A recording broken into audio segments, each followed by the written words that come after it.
शिवसेनेच्या गोटातून आता एक महत्त्वाची बातमी। ठाण्याच्या पालकमंत्री पदावर शिवसेनेनं दावा केल्याची चर्चा आहे। एकनाथ शिंदेंनीच ठाणे जिल्ह्याचं नेतृत्व करावं असं प्रताप सरनाईक यांनी सूचक वक्तव्य केलंय। शिवसेनेचा पालकमंत्री पदावर अप्रत्यक्ष दावा त्यामुळे पाहायला मिळतोय।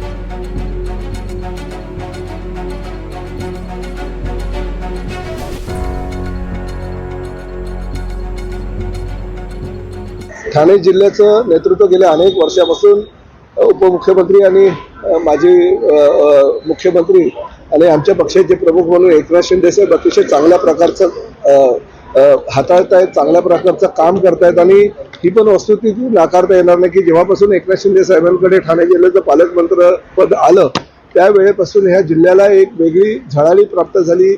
हा विकासाकडे ठाणे जिल्हा पुढे पुढे न्यायला लागला। मुख्यमंत्री पदाच्या कार्यकाळात तर त्यांनी या जिल्ह्याला करोडो रुपयाचा निधी देऊन एक वेगळ्या उंचीवर घेऊन गेलेले आहेत।